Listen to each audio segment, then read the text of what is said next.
नमस्कार, मी ऋषी देसाई. फटका या विशेष कार्यक्रमात आपलं स्वागत. फटका या कार्यक्रमाच्या निमित्तानं आपण सर्वसामान्यांच्या प्रश्नांवर उत्तराच्या दिशेनं बोलत असतो. खरं तर हे प्रश्न राजकारण्यांसाठी सामान्य असले तरी त्याबद्दल कुठल्याही राजकारण्यांना प्राधान्यानं अशा विषयाबद्दल बोलण्याची कधीच इच्छा होत नसते, कारण तो विषय त्यांच्यासाठी अडचणीचा असतो किंवा सामान्य असतो. असाच एक विषय मुंबई पुण्यासह राज्यातल्या कोट्यावधी पालकांसाठी अत्यंत महत्त्वाचा बनलाय आणि तो आज बनत चाललाय. म्हणून हा विषय महत्त्वाचा आहे. शाळांची वाढलेली फी कमी करण्यास आवश्यक असलेला सरकारचा अध्यादेश नेमका कोण कधी काढणार आणि या सगळ्यावर सरकार आणि विरोधी पक्ष गांभीर्यानं पाहतो का, यावरच आहे आजचा आमचा फटका. फी कपातीला कधी चालू. सुरुवातीला समजून घेऊया की नेमका विषय काय आहे, चर्चा काय सुरू आहे. कोरोना काळात शाळा बंद असल्यानं खाजगी शाळांनी फीमध्ये 15% कपात करण्याबाबत सरकारकडून अध्यादेश काढला जाऊ शकतो अशी आता शक्यता वर्तवण्यात येते.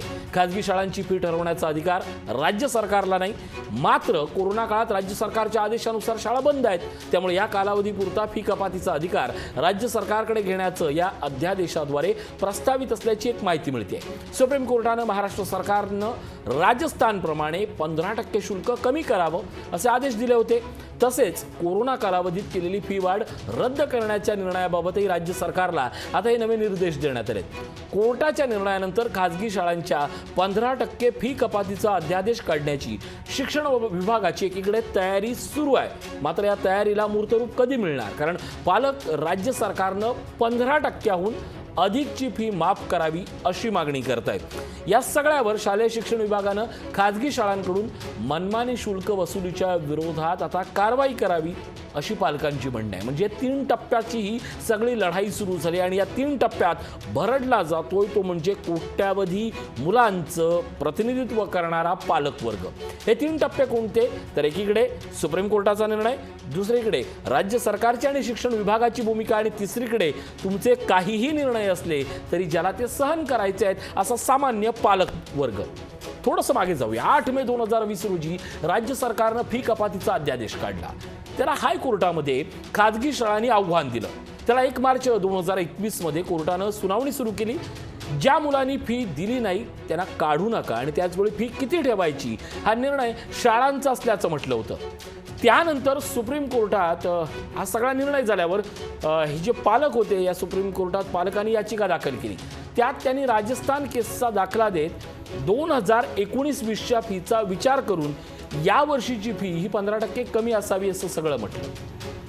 अर्थात ही सगळी चर्चा सुरू असताना थोडंसं आणखीन एका वास्तवाबद्दल. महाराष्ट्राच्या गावखेड्यात अनेक मुलं ही जिल्हा परिषदेच्या शाळेत शिक्षण घेत असताना दुसरीकडे महानगरांमधील खाजगी मुलांचा वाली कोण हा प्रश्न आत्ता फार मोठ्या पद्धतीनं सुरू झालाय. काही वर्षापूर्वी गाजावाजा करत सरकारनं शुल्क नियंत्रण कायदा आणला खरा, पण आज चित्र वेगळं दिसतंय.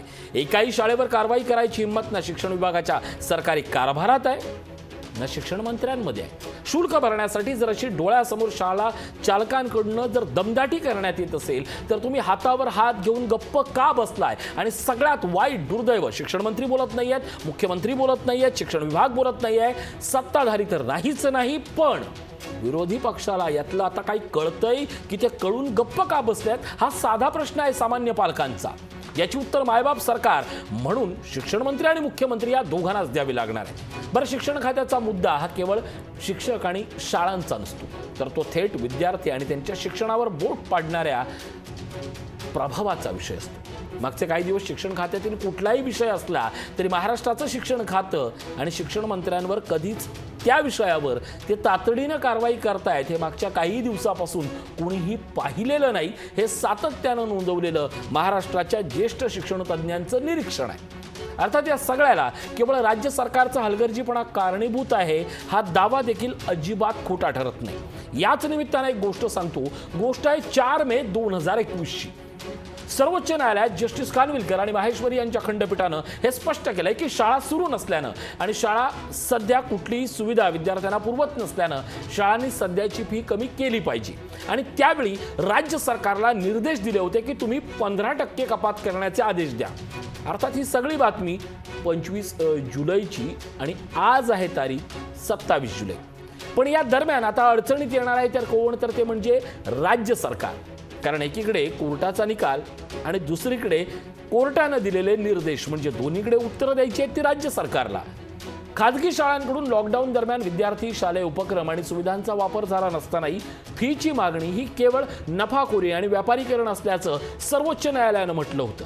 पण तरी देखील खाजगी शाळांच्या फी वाढीवर कोणतंही निरीक्षण नोंदवलं नाहीये. उलट राज्य सरकारनं ते करायचं आहे, त्यामुळे आता सगळं दायित्व राज्य सरकारवर आलंय. मागील शैक्षणिक वर्षादरम्यान ऑनलाईन वर्ग घेण्यात आले.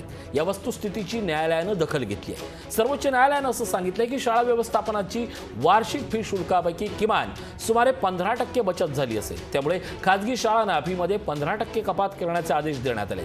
शिक्षण संस्था शिक्षण आणि सेवाभावी काम करतायत, त्यांनी स्वेच्छेनं फी कमी केली पाहिजे. जस्टिस एम खानविलकर आणि जस्टिस दिनेश माहेश्वरी यांच्या खंडपीठानं इंडियन स्कूल, जोधपूर विरुद्ध राजस्थान राज्य आणि इतरांच्या खटल्यात हा जो निकाल दिलाय, तो निकाल आता महाराष्ट्र सरकारसाठी एका अर्थानं अडचण झाली आहे. जर ठरवलं तर महाराष्ट्र सरकार त्याच अडचणीच्या सायटेशनचं स्वतःच्या फायद्यासाठी देखील वापर करू शकतो. अर्थात राज्य सरकारच्या या आदेशाला आव्हान देणाऱ्या अपीलावर खंडपीठ सुनावणी करत होते, ज्यामध्ये राज्यानं सीबीएसई शाळांकडून केवळ 70% आणि राज्य मंडळाच्या शाळांनी वार्षिक शालेय फी पैकी 60% फी जमा करण्यास परवानगी दिली होती. एकूणच हे सगळं प्रकरण का गुंतागुंतीचं बनलंय आणि सोपं करणं केवळ आणि केवळ निदान महाराष्ट्रापुरतं तरी राज्य सरकारवर का थांबलंय, याचं सरळ सोपं उत्तर हे आहे की काही प्रकरण असेल, काही निकाल असेल तरी अध्यादेशाचा मार्ग आता मात्र राज्य सरकारनं स्वीकारण्याची गरज आहे. कारण कोरोनामुळे अर्थकारण ठप्प झालंय, दुसरीकडे आलेल्या पुरामुळे तीच परिस्थिती वाढणार आहे. सर्वदूर बसत असलेल्या फटकात जर तुम्ही बाकीच्या अर्थव्यवस्थेला जर सावरू शकत नसाल तर सामान्य माणसाच्या कौटुंबिक जीवनात, कौटुंबिक खर्चात प्रभाव पाडणारा खर्च जर कुठला असेल तर पालक म्हणून केवळ आणि केवळ शैक्षणिक खर्च. या खर्चावर आवर आणली तरी देखील राज्य सरकार फार मोठा दिलासा देऊ शकतं. अर्थात यावर 2020-21 या शैक्षणिक वर्षात विद्यार्थ्यांनी शाळेच्या कोणत्याही सुविधांचा वापर केला नाहीये. हा मुद्दा सरकारनं अध्यादेशाच्या निमित्तानं किंबहुना या 2 वर्षासाठी जरी विचारात घेतला तरी खूप मोठा फायदा हा पालकांना मिळणार आहे. सुविधा वापरल्या नाहीत, त्या बदल्यात फी 15% कमी करण्याचे निर्देश सर्वोच्च न्यायालयानं ऑलरेडी शाळांना दिले होते. फी भरण्यासाठी कोर्टानं 6 मासिक हप्त्यांची परवानगी दिली होती. मुळात न्यायालयानं ही सांगितलेली गोष्ट किती शाळा मान्य करतायत? एक विचार करा, ह्या सगळ्या कागदावरच्या आणि तांत्रिक बाबी आहे, पण एखाद्या मुलानं फी भरली नाही म्हणून जेव्हा त्याला शिकण्याच्या जे ऑनलाईन क्लासेस आहेत त्याच्या व्हॉट्सअप ग्रुपमधनं काढण्यात येतं, त्यावेळी त्या मुलावर काय परिस्थिती नोंदवली असेल? तुम्ही फी भरणार नाही म्हणून शिकवणार नाही, हे कुठल्या राज्यात सांगता? विद्यानगरीचं भूषण भूषवणाऱ्या महाराष्ट्रात हे बोलण्याचा अधिकार खाजगी शाळांना कसा असू शकतो? एवढी खाजगी शाळा महाराष्ट्राच्या कुठल्याही पट्ट्यातली असू देत, महाराष्ट्रातल्या कुठल्याही राजकारण्याची असू देत, महाराष्ट्रातल्या कुठल्याही शिक्षण सम्राटाची असू देत, हा अधिकार त्याला कोणी दिला? आणि हा अधिकार जर त्यांना मिळाला असेल तर शिक्षण खातं नावाची गोष्ट आणि शिक्षण मंत्री नावाचा जी व्यक्ती आहे ती करते आहे काय? अर्थात या सगळ्यानंतर जो 11 जुलैला निकाल आलाय ना, तो चिंताजनक आहे. कोरोना साथीपायी लागू केलेल्या लॉकडाऊनमुळे देशातील सर्व शाळा बंद होत्या. त्यातील खाजगी शाळातील फी माफ करण्यात यावी अशी विनंती, ही याचिका सर्वोच्च न्यायालयानं केली होती, ती फेटाळून लावली होती. अर्थात त्यावेळी काय झालं ते समजून घेऊया, मग 25 जुलैच्या निकालाकडे येऊया. सरन्यायाधीश शरद बोबडे यांच्या नेतृत्वाखाली खंडपीठानं ही याचिका फेटाळून लावताना म्हटलंय की प्रत्येक राज्यापुढे असलेल्या समस्यांचं स्वरूप हे वेगवेगळं असतं. या समस्यांसंदर्भात त्या राज्याच्या उच्च न्यायालयात याचिका करणं योग्य ठरेल. म्हणजे पुन्हा उच्च न्यायालयात येऊन तुम्हाला पुन्हा आपलं म्हणणं मांडण्याची संधी आहे. अर्थात सर्वोच्च न्यायालयानं याचिकाकर्त्याला सांगितलं की खाजगी शाळांची फी माफ करण्याच्या विषयात न्यायालय हस्तक्षेप करणार नाही. एकीकडे न्यायालयानं हस्तक्षेप करणार नाही ही गोष्ट फक्त खाजगी शाळांच्या फी वाढीला स्थगिती मिळाली नाही अशी नाही होऊ शकत ना. राज्य सरकार त्यावर हस्तक्षेप करू शकतं, अध्यादेश काढू शकतं, कारण तुम्ही महाराष्ट्रात आहात. प्रत्येक राज्यात निरनिराळी परिस्थिती असते, मात्र ही याचिका सगळ्या देशाला डोळ्यासमोर ठेवून करण्यात आली. त्यामुळे एक गोष्ट व्यवसाय आणि विद्यादान याच्या गोष्टीनं कदाचित ती खाजगी शाळांसाठी योग्य असू शकते. देशातल्या 8 विविध राज्यातील पालकांनी केलेली याचिका सर्वोच्च न्यायालयानं सुनावणीस घेण्यास नकार दिला होता. या याचिकेत त्यांनी म्हटलं होतं की शाळांद्वारे देण्यात येणाऱ्या ऑनलाईन शिक्षणाचं व्यवस्थित नियमन करायला हवं. शाळा प्रत्यक्ष वर्गासाठी घेते तितकी फी ऑनलाईन वर्गासाठी आकारली जाऊ नये. मला सांगा, एकीकडे जर सुप्रीम कोर्टाचा तुम्ही किंवा हायकोर्टाचा निकाल जर सायटेशन म्हणून दाखवणार असाल तर मग कोर्टानं नेमकं काय म्हटलंय याची तरतूद किती शाळा आपल्या पालकांना दाखवतात, किती शाळा किती शिक्षण चळवळींना दाखवतात. अनेक शाळा ऑनलाईन शिक्षणासाठी अतिरिक्त फी आकारत असल्याचा दावाही या याचिकेत करण्यात आला होता. त्या याचिकेवर नोंदवलेली मतं खाजगी शाळा सोयीस्कररित्या का विसरतायत? या याचिकांपैकी एक असलेल्या सुशील शर्मा यांनी याचिकेत म्हटलं होतं की देशातील खाजगी आणि विनाअनुदानित शाळांनी गेल्या 1 एप्रिलपासून ते प्रत्यक्ष वर्ग सुरू होईपर्यंत या सगळ्या काळासाठी कोणती फी आकारू नये असा आदेश त्याने केंद्र आणि राज्य सरकारनं द्यावा. सर्वोच्च न्यायालयानं तसे निर्देश सरकारला द्यावेत, कारण लॉकडाऊनमुळे या कालावधीत शाळा बंद आहेत. अर्थात या सगळ्यावर सरकारनं जर भूमिका मांडली असती तर खूप काही झालं असतं, पण तुर्तास हा भाग खूप आता मागे पडलाय. मागच्या वर्षी लॉकडाऊनमुळे पालक आर्थिक अडचणीत सापडले आहेत. आणि मी वारंवार एक गोष्ट सांगतो, तुमच्या घराचं किंवा सर्वसामान्य माणसाच्या घराच्या किचन बजेटमध्ये जेवढी महागाई परिणाम करत नाही त्याच्या कैक पटीनं फटका हा सर्वसामान्य पालकांना, सर्वसामान्य माणसाला त्यांच्या पाल्यासाठी, शिक्षणाच्या खर्चासाठी वारंवार फटका देतोय. शाळा बंद होऊन काही ठिकाणी ऑनलाईन शिक्षण सुरू झाले आहेत. आज या ऑनलाईन शिक्षणाच्या नादात होणारा खर्च हा एकीकडे यांत्रिक झालाय, तांत्रिक झालाय आणि शैक्षणिक खर्च तो तर वेगळाच आहे. हा फरक सरकारनं, राज्य सरकारनं सहानुभूतीपूर्वक समजून घ्यावा, म्हणून तर हे सगळं बोलणं आहे ना. सगळ्या या कारणांमुळे झालंय काय की पालक आणि शाळा यांच्यात संघर्ष सुरू झालाय. बरं, जो पालक या सगळ्या शाळेंविरुद्ध आवाज उठवेल त्याच्या पाल्याला आणि त्याच्या पालकाला सरळ हातात ईमेलद्वारे दाखला देण्यात येतो. बरं, मला सांगा, महाराष्ट्रातल्या प्रत्येक गावात, प्रत्येक तालुक्यात अशी कैक उदाहरणं आहेत. एका तरी शिक्षक संघटनानं, एका तरी राजकीय पक्षानं, एका तरी कुठल्याही अशा सामाजिक चळवळानं त्या पालकांची बाजू घेण्याचं एक तरी उदाहरण प्रकर्षानं समोर आलंय. या मुलांचं, या पालकांचं आयुष्य आपण का नाही समजून घेत आहोत? एकमुळे अडचणीमुळे फी भरू न शकलेल्या पालकांची अपेक्षा ही एवढीच होती की त्यांना फी भरायचं नाही असं नाही, त्यांना फी मध्ये सवलत हवी आहे. तशी सवलत देण्यास सगळ्या शाळांचा नकार होता. आणि हा नकार त्यांच्या तांत्रिक मर्यादा म्हणून नव्हता, तर आम्ही शिकवतोय हा एक माज आलेला होता. खरं तर विद्यादान देणाऱ्या या सगळ्या गोष्टींबाबत ज्यावेळी तुम्ही परीक्षार्थी आर्थिक चळवळ म्हणून बघताना त्यावेळी तुमचा माज हा अधोरेखित होतोय. तुम्ही जर शिकत असलेल्या लहान मुलांना ऑफलाईन व्हॉट्सअप ग्रुपमधनं काढून टाकता, त्यांना ऑनलाईन शिकू देत नाही, तर याला दुसरा कुठला शब्द वापरणार आम्ही? विद्यादानाचं एकीकडे सरस्वतीचा फोटो लावायचे आणि दुसरीकडे लक्ष्मीच्या फोटोला अगरबत्ती फिरवायची, हे जर धंदे करणार असाल तर मग त्याला विद्यादान हा शब्द तरी का वापरायचा? आज शाळांनी जी लूट चालवली आहे त्या लुटीवर सरकार, विरोधी पक्ष, सामाजिक चळवळी, सगळी माध्यमं गप्प का? हा सामान्य माणसांचा, सामान्य पालकांचा सवाल आहे. आज एक मोठा असा वर्ग आहे की ज्याची आर्थिक अडचण आहे, परंतु शाळा त्यांना सोयी देत नाहीये आणि त्यांच्याकडनं फी वसुलीसाठी एक दबाव निर्माण केला जातो. या दोन्ही वर्गांची जी अपेक्षाची जी पूर्तता होती ती खाजगी शाळांनी केली नाही आणि सरकारनेही दुर्दैवानं या कुठल्याही प्रोसिजरमध्ये सक्षमपणे हस्तक्षेप केलाच नाही. इंग्रजी हे माध्यम आहे, खाजगी शाळा हे माध्यम आहे. भले त्यात सरकारीच्या शाळांमध्ये न जाऊ शकणाऱ्या त्या अनेक मुलांसाठी, पालकांसाठी हे माध्यम मोठा वाटा असतं, पण मग यावर सरकार म्हणून तुम्ही कधीच हस्तक्षेप करणार नाही. पालकांना न्याय मग देणार कोण? या न्याय न मिळण्यामागे सरकारच्या इच्छाशक्तीचा जो अभाव आहे ना, तो अभाव आता मोठा होत चालला आहे.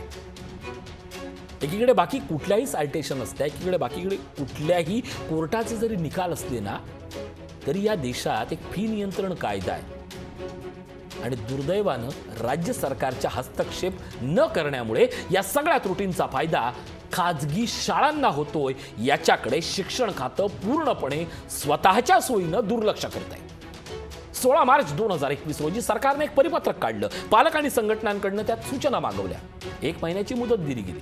फी नियंत्रण कायद्यात अनेक नियम हे न्यायपूर्ण नाहीत, त्यात अनेक सुधारणा करण्याची गरज होती. मुलांच्या माध्यमातून स्वप्न पाहणाऱ्या पालकांनी सर्व सोयींनी युक्त दर्जेदार शिक्षणाच्या शाळा हव्या असतात, ती त्यांची चूक नाहीये. आणि हे सगळं समजून घेताना एक गोष्ट लक्षात घ्या, जी वारंवार मी उद्घृत करतोय. आपल्या मुलांनी मोठ्या शाळेत जावं, दर्जेदार शिक्षणाच्या शाळेत जावं, ही स्वप्न पाहणं यात पालकांची काहीच चूक नाही. त्यांना त्या सोयी पुरवणं यातही काही चूक नाही, पण हतबल असलेल्या पालकांना त्यांच्या विद्यार्थ्यांना नाडणं लुटणं ही चूक आहे आणि या चुकीला धृतराष्ट्र म्हणून पाहणारी यंत्रणा शिक्षण विभाग असेल तर ती सर्वोच्च चूक आहे। पालकांना दरवर्षी शैक्षणिक खर्चासाठी 3 ते 8 लाख रुपये आज बाजूला काढून ठेवायला सांगितले जातात। तुम्ही कुठल्याही घरात जा, कुठल्याही पालकाला विचारा की त्याच्या पाल्यासाठी त्याला किती खर्च करावा लागतो। एकीकडे EMI आहे, एकीकडे घरभाडं आहे, जगण्याच्या महागाईचा खर्च आहे। या सगळ्याला तुम्ही कुठंच कमी नाही करू शकणार असाल तर तुमचा एक अध्यादेश हा जो 3 ते 8 लाखाचा फरक आहे ना, तो त्यांना फरक कमी करण्यास तरी मदत करेल। ते फी भरत नाही असं म्हणत नाही आहेत किंवा तुमची असलेली फी आम्ही भरणार नाही यासाठी त्यांचं भांडण नाही आहे। काही वेळासाठी तरी सवलत द्या आणि ती सवलत तुम्ही जर देत नसाल आणि जर मगरूरपणे वागत असाल तर राज्य सरकारला अध्यादेश काढायला नेमकं कुठलं पेन हवंय, कुठली सही करायला ताकद हवी आहे का? कुठल्या अधिवेशनात हा प्रश्न येऊ शकत नाही। आज आर्थिक कनिष्ठ वर्गातील पालकाला पगाराच्या 60% रक्कम ही मुलांच्या शाळांच्या फी साठी काढावी लागते। म्हणूनच फी वाढी विरुद्ध आज आंदोलन होत आहेत आणि या आंदोलन होत असताना शाळा ती आंदोलन बघतात, सरकार ती आंदोलन बघत नाही आणि शाळा ती आंदोलन करणाऱ्या सगळ्या पालकांचे चेहरे टिपते आणि अन्याय लहान मुलांवर चिमुरड्यांवर करते। मग मला सांगावं महाराष्ट्र सरकारच्या शैक्षणिक विभागानं की मागच्या किती वर्षात अशा मुलांच्या पालकांनी किंवा अशा सगळ्या पालकांच्या मुलांनी झालेला अन्याय सहन करताना तुम्ही त्यांना काय उत्तर दिलंय? अनेक राज्यांमध्ये आज फी वाढ नियंत्रण कायदा करण्यात आला। यापूर्वी 2017 मध्ये महाराष्ट्रात जे एक आंदोलन झालं त्याचा परिणाम म्हणून पळशीकर कमिटी मार्फत सूचना मागवल्या गेल्या। पालकांच्या मागणीला मान्यता देणारं विधेयक असेल अशी अपेक्षा असताना ऑगस्ट 2019 तारीख महत्वाची आहे। ऑगस्ट 2019 मध्ये विधानसभेत महाराष्ट्र शैक्षणिक संस्था शुल्क विनिमय अधिनियमन 2011 म्हणजेच फी नियंत्रण कायद्यात बदल करणारं सुधारणा विधेयक संमत करण्यात आलं। सुधारणा विधेयक म्हणून आणलेल्या विधेयकाचा उद्देश शिक्षण क्षेत्रातील अनिष्ट प्रथा आणि बाजारीकरण यांना प्रभावी रीतीने आळा घालणं असल्याचं सांगण्यात आलं। या कायद्यामुळे शाळा व्यवस्थापन आणि पालक शिक्षक कार्यकारी समितीनं मान्य केलेल्या फी वाढी विरोधात 30 दिवसाच्या आत 25% पालक जर एकत्र आले तर विभागीय शुल्क नियामक समितीकडे जाता येईल। ही जी तरतूद होती त्या तरतुदीचं काय झालं याचं उत्तर महाराष्ट्राचं राज्य सरकार हे पालकांना देणार आहे। वस्तुतः स्वतःचे पाल्य त्याच शाळेत असताना भीतीपोटी पालक तक्रार करण्यास धजावत नाही हे महाराष्ट्राच्या 90% प्रत्येक तालुक्यात दिसलेलं सर्वदूर चित्र आहे। या तक्रारदार पालकांची नावं उघड होत नसल्यानं कोणीच फी वाढी विरोधात बोलणार नाहीत आणि एखाद्या शाळेत फी वसुलीत भ्रष्टाचार असल्यास त्या विरोधात कोणीच तक्रार करू शकणार नाही। या सगळ्या अधिनियमातली ही जी गंभीर बाब आहे ना तीच कोणाच्या लक्षात येत नाहीये किंवा लक्षात आली तरी कोण त्याच्यावर कारवाई करत नाहीये। पण या एका त्रुटीमुळे न्यायाच्या तत्वाला बाधा पोहोचते। प्रत्येक अन्यायाविरुद्ध प्रत्येक व्यक्तीला दाद मागता यायलाच हवी। त्यामुळे तक्रारदारांच्या संख्येची अट ही घटनाविरोधी आहे याचा कुठल्या अधिवेशनात कोण कधी विचार करणार? हा एक लक्षात घ्या, खाजगी शाळा फी का वाढवतायत? त्यांचा अनेक खर्च आहे आणि त्या खर्चांसाठी त्या खर्चातनं येणाऱ्या एका पैशातनं निधीतनं त्यांना पगार पत्रक नावाची एक गोष्ट सांभाळायची असते, मान्य। पण हे सगळं करत असताना तुम्ही विद्यार्थ्यांवर जो तुमचा मुख्य हेतू आहे की विद्यादान, त्या हेतूला तुम्ही कसं काय नाकारू शकता? शाळा प्रशासनाचा जमा खर्च ऑडिट हे लॉटरी मार्गे निवडल्या गेलेल्या पालक शिक्षक कार्यकारी समितीस पाहता आलं तरी त्यात तज्ञ नसल्यानं त्याचं आकलन करून घेणं शक्य होत नाही। या सगळ्याचा फायदा हा कोणाला होतोय? मुळात या सगळ्यावर फार गांभीर्यानं बघण्याची गरज आहे। पण हे सगळं होत असताना कोर्टाचे निकाल येत आहेत आणि सरकार यावर काही करत नाहीये। पण या निकालातनं आलेली गोष्ट आपण पालक म्हणून समजून घेऊया।